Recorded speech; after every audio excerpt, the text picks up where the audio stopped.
Okay, hello everyone. We have already discussed our chapters, chapter number one, two, three, right?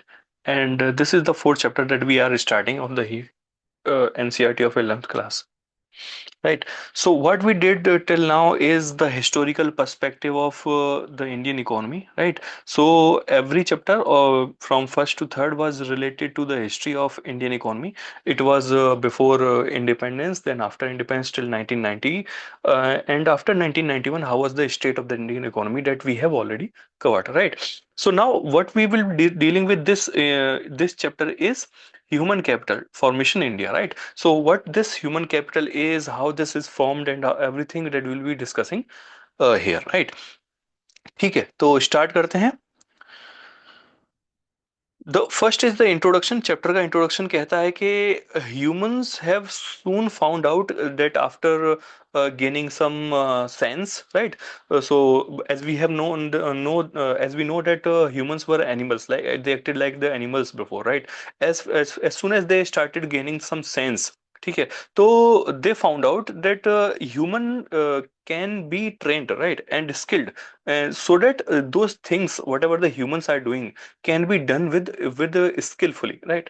With skillfully and with efficiency, right? तो efficiency के लिए skill और training की बहुत requirement थी, ये पता चला humans को as they started to gain some sense out of it, right? Now what are the things that are foremost for the training as well as skilling is education. Education is very important for the human capability development, right? So not only it makes the person capable to earn higher, it also makes him his social standing also better, right? He can also make better choices in the life. He can have knowledge to understand the changing that is taking place in the society, right? And it will make the human innovative, right? तो education की वजह से सारी चीजें जो ये better चीजें होती हैं ह्यूमन की लाइफ में, ये सब एजुकेशन की वजह से होती हैं, right? So education is one of the most important thing, right, in order to develop a human being, right? And not only this, education also leads to the person, the sense in the person to adapt to the new technologies that are coming up, right? If a person is there who is not literate, right, he may not be able to adapt to the new technologies, right?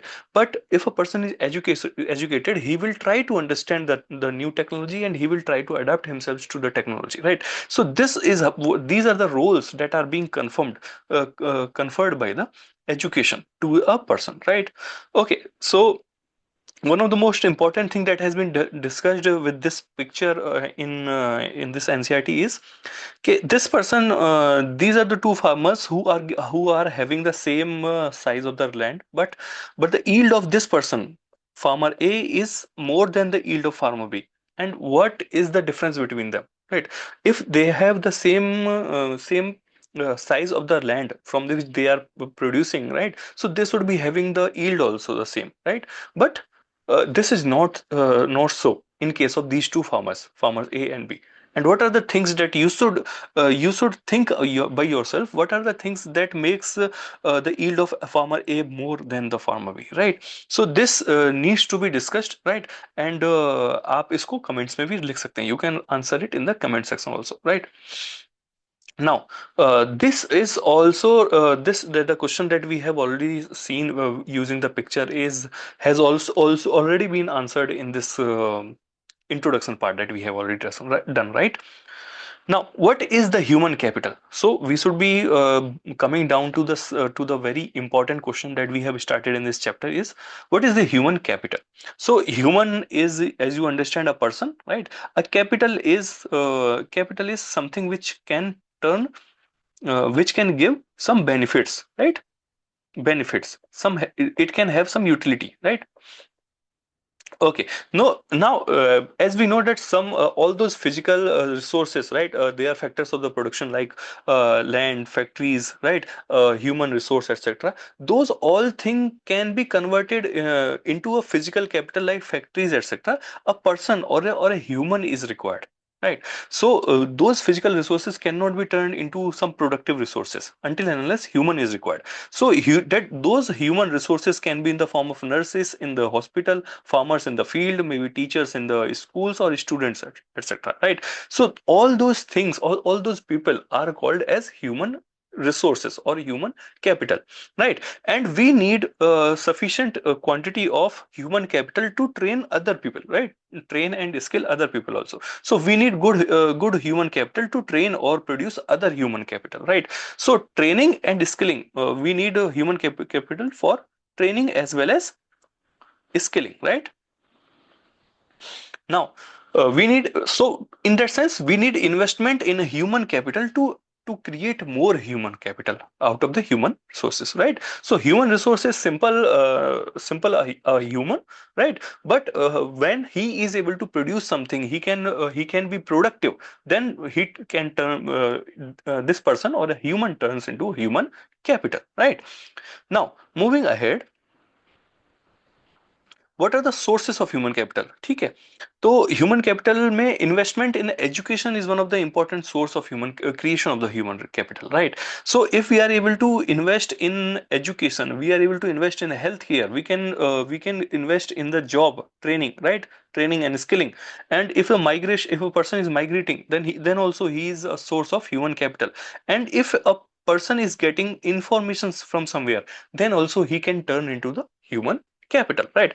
As we have seen in the case of this farmer, right?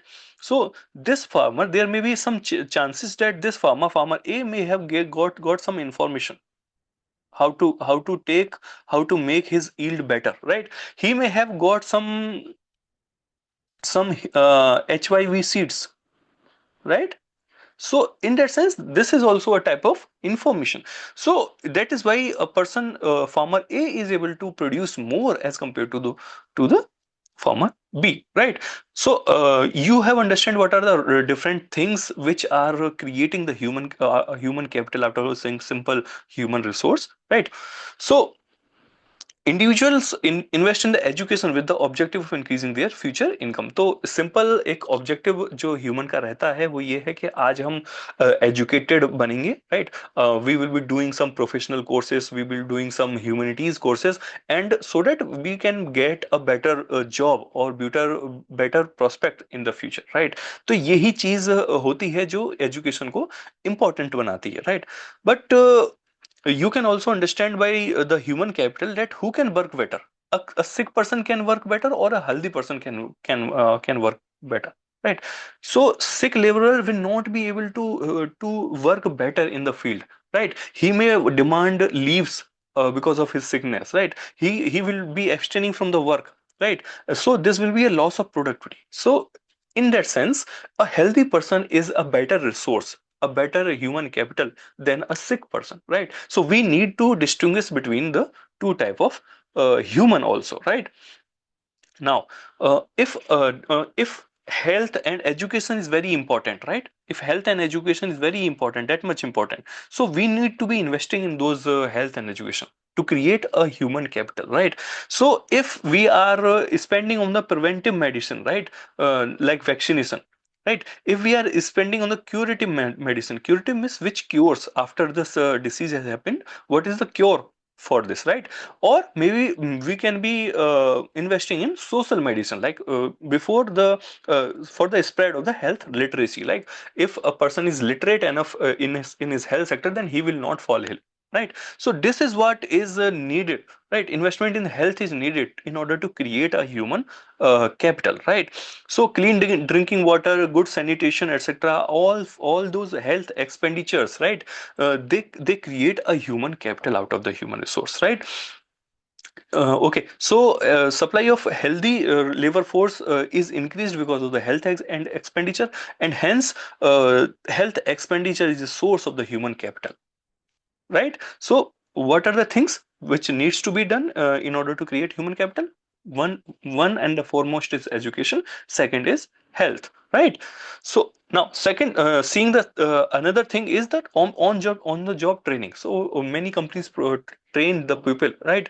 They take the people from the colleges, they train them, and then they offer them the jobs, right? So the worker, if he is trained, he is skilled, then he becomes capable to earn more, right?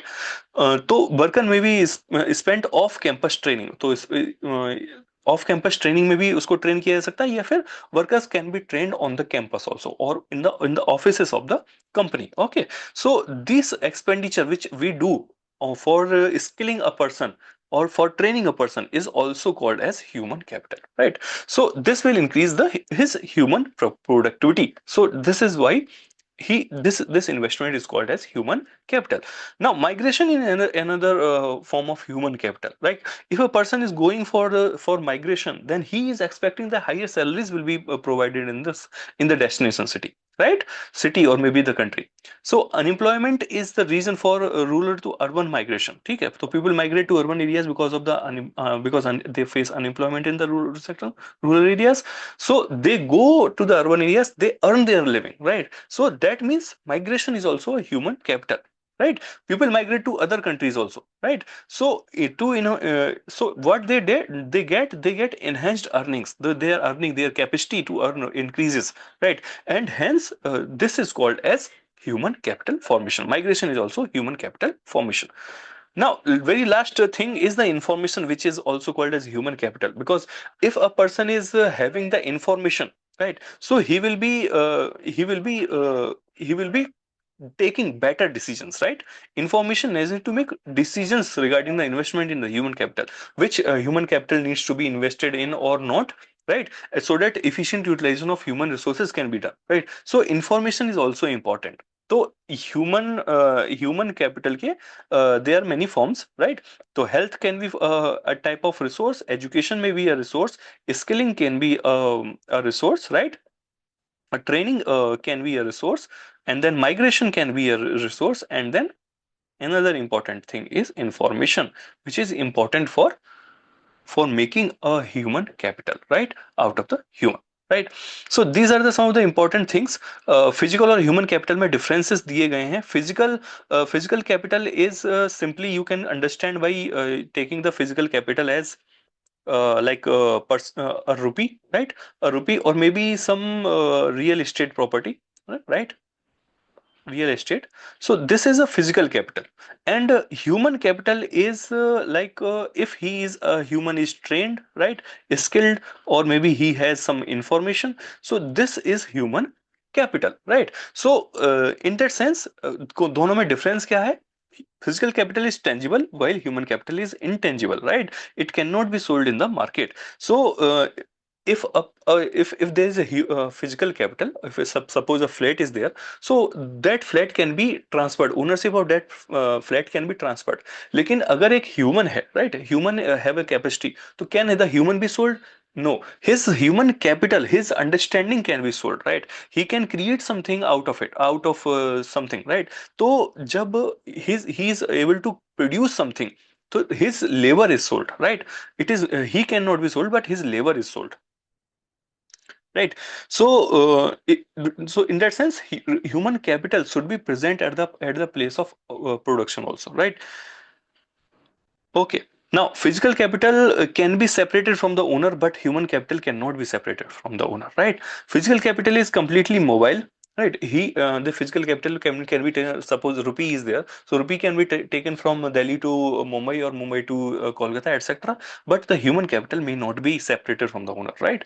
So and also the human capital is restricted by the nationality concerns, the culture constraints, right? A person who is Bengali will always prefer to be in Bengal as compared to in Tamil Nadu, right? So this human capital, movement of the human capital um is constant because of the cultural regions, cultural and nationality regions, right? Now, human capital formation and economic growth. How economic growth is impacted because of the human capital, right? And how, also the vice versa. ठीक है, how both are affected because of each other. right?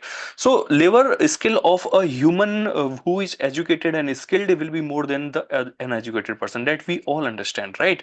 So economic growth will be enhanced because if a country has people who are capable, right, who are human resources, so who are human capital, so that educated person will be empowering the economic growth at a very faster rate as compared to the illiterate person, right? So healthy person will also see, this is education. Another thing is health. A healthy person will provide more productivity at the workspace or the work as at his work as compared to the unhealthy person, right? So so how the growth, economic growth is related? Economic growth with educated as well as healthy person will be higher, right? So in that sense, if a country has educated as well as healthy people, so its economic growth is expected to increase, right?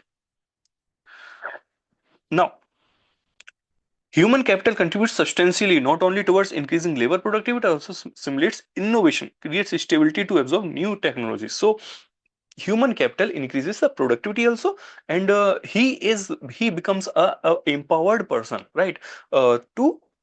To gain the status of the society, to know what are the changes taking place in the society and what are the different technological changes, so he can adapt easily, right? So so understanding those scientific achievements, advancements, and also facilitate the adoption of the new technologies, right? So these all things are because if a person is capable enough, right, he is a human capital, then he can understand all those things and he can take these measures, right? But those human capital, right, have some measurement problems in India, right? So so also one more thing you should understand, that the empirical evidence, so evidence should to suggest that the increase in the human capital is creating the economic growth in an economy, or uh, economic growth, increase in the economic growth is creating better human capital in the economy. This data may not be that much accurate, that this data has not been collected, right? But this data may be having some issues, like measurement problems may be there, right? It is commonly understood that if economy is growing, right, तो economic growth हो रही है, तो human capital भी बढ़ रहा होगा, और human capital is increasing, then economic growth is also happening, right? So this maybe this is a common understanding, but we don't have a definite data upon it, right? And this data may not be available because of the measurement problem, because education is measured in terms of years of schooling, right? A person who is going for years of schooling without even knowing what is being taught, right? If a person is going throughout the years schooling, then he is considered as literate, right? So this may be a problem in the data, right? Teacher pupil ratio, right? But what teacher is teaching, how the quality of the teacher, the quality of the teaching, it doesn't depend, right? It doesn't measure those data, right? And also the enrollment rates, enrollment rates are measured, but the progress of the student, right, what he is understanding, what he is gaining out of that education, that is not measured, ठीक है? तो इस वजह से if the economic growth is creating better capital, we are not able to measure, right? So health services also, the problem is there in the health services also, because they are measured in monetary terms, right? Again, they are measured in the monetary terms, like life expectancy, mortality rates, etc., IMR, MMR, etc., right? So health services की वजह से कितना economic growth हुआ, if a person is healthy throughout his life, then how much he is contributing to the economy, so this data is also not available. So in that sense, it is common understanding that a human capital, better human capital will increase the economic growth, लेकिन इसका data empirical data नहीं है, right? Human capital growth in the developing countries, अब ये देखा गया है कि the human capital growth in the developing countries has been faster, right? But as compare to the developed nations, लेकिन किस but we are not able to understand the quality of it, right? We have measured the quantity of it, but we are not able to understand, or we are not able to measure the quality of the achievement, though the gap is filling between the developed and developing countries, but still developed is developed and developing is still developing, right? तो ये जो issue है, ये issue इसीलिए आ रहा है because the quality of the human labor is not efficient, right? Higher income increases the level of human capital and vice versa. So if a country is having higher income, right, higher per capita income, then this will increase the human capital, and this happens vice versa, right? So also human capital if is increases, then higher growth, there are chances of higher growth also in the income, right?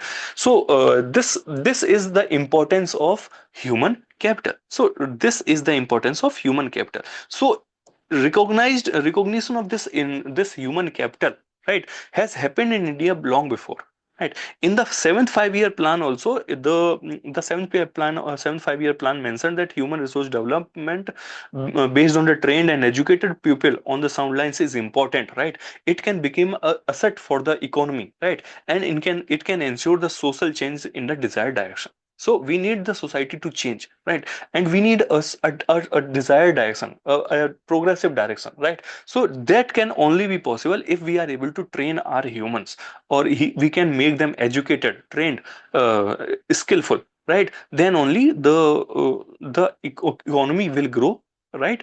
In that only this economic growth can also be improved in India, right? Okay, this is table 4.1, which is giving the indication that we our per capita income has been increasing since 1951 after independence till 2018, right? And simultaneously our death rate has started to decline. Also IMR has been decreasing, life expectancy has been increasing, and literacy rates has also been increasing.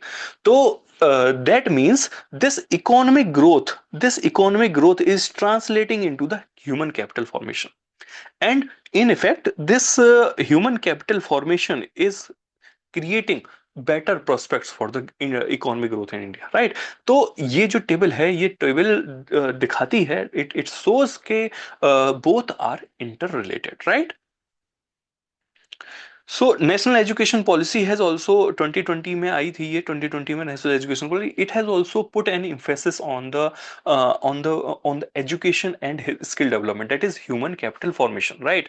So not only seventh 5 year plan that is very old, but recently also Indian government has taken much of the steps, right? And it has recognized this national education policy. NEP has recognized that there are rapid changes that are taking place in the knowledge ecosystem, right? There are advancement in the scientific and technological progress, right? There is a rise of the big data, advanced learning, this machine learning, artificial intelligence, right? 3D printing, etc. Those are the things that are going on in India, or throughout the world, right? So in that sense, to operate these skillful jobs, right? We need a human resource, right, which is capable to handle these type of things, right? So unskilled work has been taken over by the robots and machines, right? So we need skilled people. So national education policy is also saying that we need skilled people to have better growth in the future, right? So we need people, workforce in mathematics, computer science, data science, and even the multidisciplinary systems, right? Like social science and science, integration of social science and science, right, and humanities. So this will be in demand. And also the world is facing another important challenges like climate change, pollution, depletion of natural resources. So jobs will be increasing in these domains, right? As world will be facing the challenges of these things. So we need our skilled labor to be coming in these directions in the near future, as compared to being a literate or a person of only knowing the numbers, right? So this will not be needed. The need is what is the need for the future, right? Whatever the jobs will be coming, or will be in importance in the future, we need human resource to be trained on that, right? So new skilled labor will be needed in biology, chemistry, agriculture, right? Because of the emergence of the epidemics. So we need a human resource in the health sector also, right? And also not only this disease management, development of vaccines also. So in that sense, our human capital should be coming up, right? Should be trained and skilled in these sectors, because these will be in demand in the future, right? So this will be these humanities and arts etc, those dependencies जो आने वाली होंगी, right, that will be coming in the future, those jobs will be coming in the future, will make India as a developed nation, right? If we will be uh, progressing to raise our human capital, right, in India. Now, human capital and human development, how those both are related or are different, right? Both those things, right? Human capital and human development are they may sound similar, right? But they have distinction in between. Human capital has a capital connotation with it, and this is largely an economic model, right?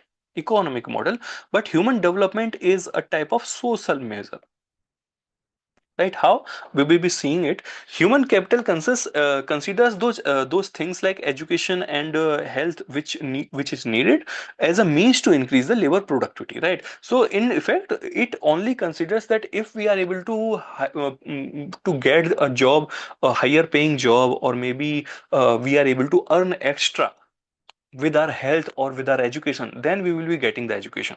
So this is the concept of human capital. But this human development on the other hand is an idea that if we are able to create a human who is able to think better, right, who have the ability to read and write and ability to lead a long and healthy life by himself, then our then this is called as human development, right? So in effect, in human development, a human is made himself capable, while in the human capital, the idea is to make him capable to increase better living, right? To have better job, right? So this is what is the difference between both of them, right? Now, in the human development perspective, human beings are trained as they are treated as end in themselves, right? But in human capital, if he is able to get monetary benefits, then that is the end, right? Basic education and basic health are important in themselves. So it is doesn't depend on the contribution to the labor productivity, right? So labor productivity, a person is going into the job market or not, but still he needs basic education, basic health. So this becomes in that sense, this becomes a responsibility of government to educate, and to educate every children, and to provide those all people as a basic health, right? So this becomes a responsibility of the education, because every individual has right to lead a healthy and literate life, right? So in effect, in this model, the intervention of state becomes very important, because many of the people in India are below poverty line, right? Right. Those people needs education. If those people needs education and skill, then government should step in and increase their spending power on those people, right? So state of what is the state of human capital formation in India? What is the current scenario of it?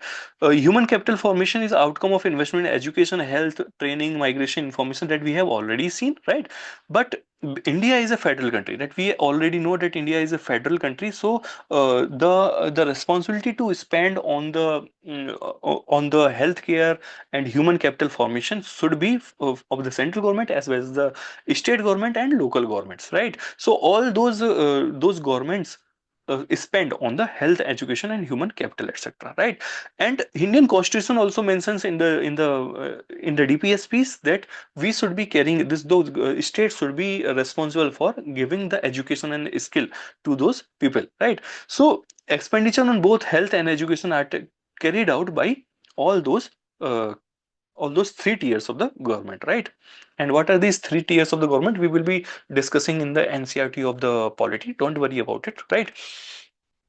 So education, healthcare, and services create both private and social benefits, right? Both private as well as social benefits are created. So private individuals are also involved in giving education and health, right? So expenditure on the health and education create long term impact, and they cannot be easily reversed. Hence government intervention is essential, right? So government intervention is needed to create better human resource, better citizenry in India, right?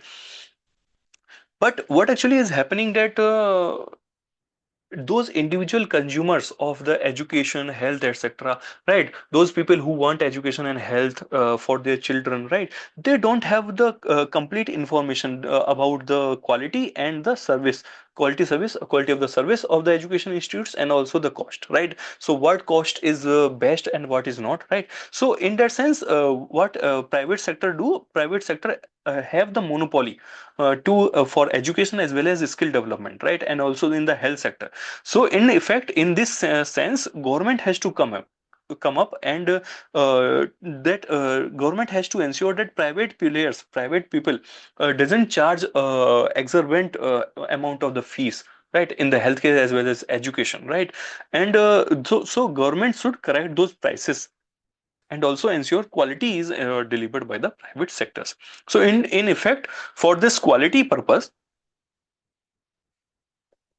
right, for this quality purpose of education as well as health, right? So there in the education sector, Ministry of Education controls, right, Ministry of Education controls the education sector. There are departments of education, organizations are also there, like NCERT, UGC, and All India Council of Technical Education, AICTE, right, which are the institutions for regulating the education sector, right? And when we talk about the health sector, there are some commissions like National Medical Commission, ICMR, Indian Council of Medical Research, and other institutions which regulates those health sectors, right? So in that sense, those things are important, that states should create some mechanisms so that the consumers are not robbed of their values, right, of their money by the private players, right?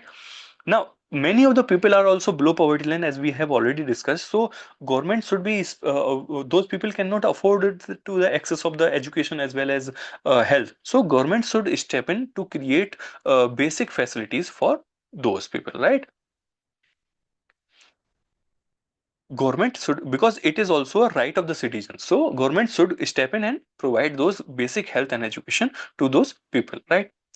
Now, moving ahead, we will be seeing this health sector in India in different chapter, and in this chapter we will be concerned more about the education sector in India, right? So, growth in the government expenditure on the education, there has been seen there that government is spending more on the education, right? Expenditure expenditure by the government on education is expressed in two ways, like percentage of the total government expenditure, whatever the total government is expenditure that government is doing, what percent of that expenditure is going for the education, as well as the percentage of the GDP, total GDP size of India, and what percent of that GDP is going for the education. So in two ways we can measure the expenditure done by the government of India, right? So percentage of education expenditure of the total government expenditure indicates the importance of education in all the scheme of the things before the government. So whatever the government is thinking, how much it is thinking about the education. So out of the total expenditure that it will be doing, it will be allocating some resources to the education, right? And percentage of education as compared to the GDP will show how much people's income is being committed, how those the income of the government is being committed to the education, right? Now, during 1952 to 2020, education expenditure as percent to the government expenditure increased from 7 or 8% to 16%. Right. So, government's expenditure, government's total expenditure has increased from 8% approximately to 16.5. That is, it has approximately doubled. Right. Now, as a percentage of GDP, if we see, then it has increased from 0.64 to approximately 4.5%, right, in this period. So, in that sense, the expenditure on the education by the government is increasing, right? But we know that this elementary education is taking the lion's share, right? Major share in the education sector, because all those small kids needs to be prepared, right? needs to be prepared after the kids becomes bigger, and then they go for their private education also, right? So the expenditure by the government reduces, but in the primary sector government needs to be doing much for the people, right? Okay, we need more teachers that are trained in the higher education institute. Therefore, expenditure on all level of education should be increased. So, expenditure by the government in the higher education is lower as compared to the private sector, and this anomaly needs to be corrected. In 2020-21, the per capita expenditure on the elementary education differs considerably across states, and also the variation between the states has also been seen, right? So in Sikkim, it is approximately 1 lakh that is being spent on every child, but in Bihar, it is only 10,000 per capita investment that is being taking place. So that explains why Bihar is lacking in the educational parameter, educational skill development parameters as compared to the rest of India, right? So this is the comparison chart of investment in education. Now we have seen how much education is being how much expenditure is being done by the government on the education, but we should be seeing how what needs to be done, how much expenditure needs to be there, right? So Education Commission was formed in 1964-66, and this Education Commission said that at least 6% of the GDP should be spent on the education, right, to make it noticeable rate of the growth in the education achievements. So 6% 6% should be 6% of GDP should be spent, right? And this is very important data that you should be writing in your notes, right? Now, this was the level of expenditure that was needed in 1964, right? And now this Tapas Mazumdar committee was formed in 1999, and according to him, 1.37 lakh crore investment will be needed over the next 10 years, right? Till 2020, 2006-7, to bring all Indians into the education net, right? So literacy was one of the important factors in 1990s. So this committee was formed. Now, compared to this level of 6% that was already told, but we are only spending approximately 4% of the GDP in the education sector, and which is low. Okay, this is the issue number one, right? Issue or problem number one in education sector, right? In 2009, the government of India has enacted a right to children to the free and compulsory education, or this is called as RTE Act, Right to Education Act, which created the fundamental right for all those people, all those children who are between age of 6 and 14 to have the free education, right? So government has also done another big step, right? It is levying of a levy of 2% education cess on all union taxes, and those this cess is being transferred for the education, right? Primary education, right? And government also gives some outlay for the higher education, and also it encourages the loan schemes for students to pursue higher education, right? So in the higher education space, the government is doing little as compared to those primary education, right? Now, what are the education achievements in India till now? What we have been able to achieve, right? In table 4.2, we will be seeing the literacy rate of India has of all people who are 15 years plus age, it has improved considerably. Every census it has increased, and it has reached to 82% in 2017, right? And primary completion rate, right? Those people who complete their primary education, it has moved to 93% in males and 96% in the females, right?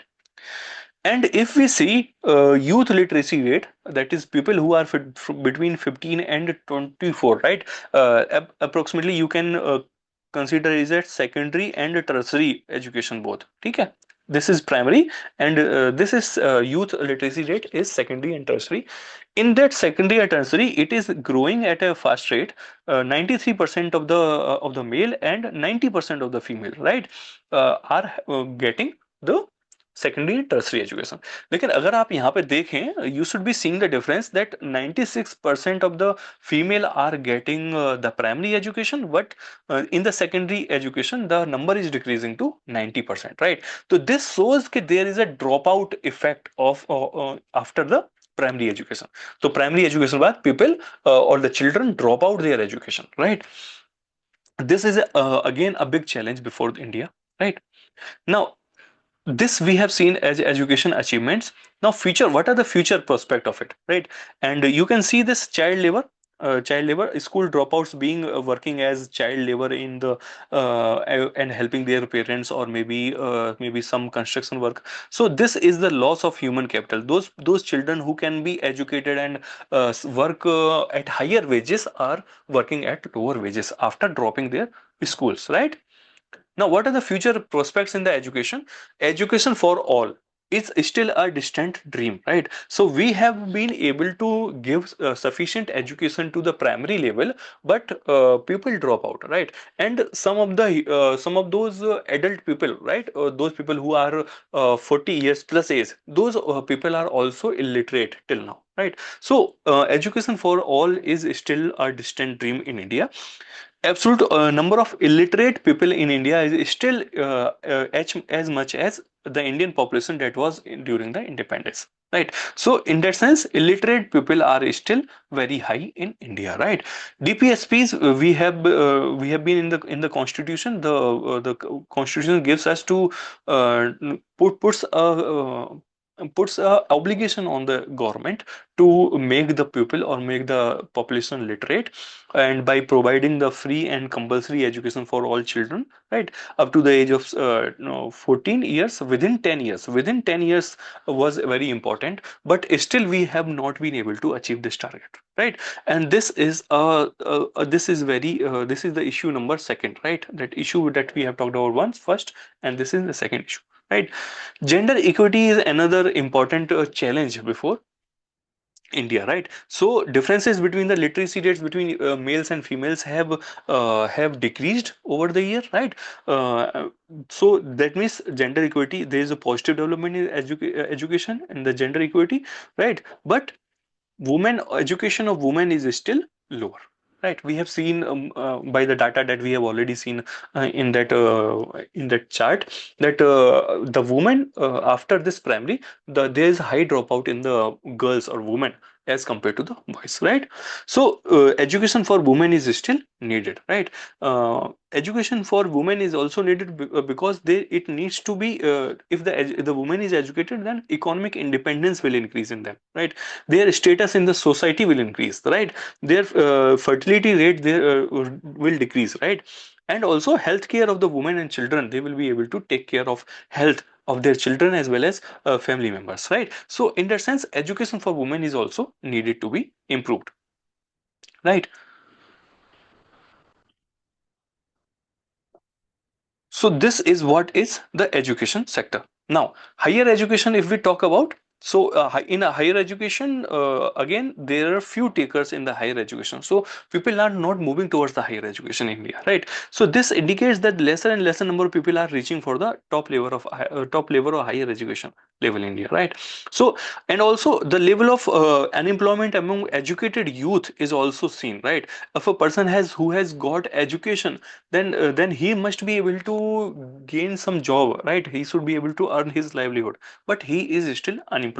So this the NSSO data of 2011-12 shows that rate of unemployment among the youth males who have studied graduation and above is still 19% in rural areas, but it is lower in approximately 16% in urban areas. So those people who are graduated are 19% of them are still unemployed. This shows the quality of the education, right? Quality of the education. So the higher education quality is still needs to be improved, right? Rural female graduates was nearly 30%. So 30% of the rural female are not able to get some gainful employment after graduation. So even if The first problem is that people are not going for higher education. If those people who are going for it, the quality is not that much good, that 19 to 20% approximately of the rural areas and 16% of the urban area youth are not getting gainful employment even after graduating, right?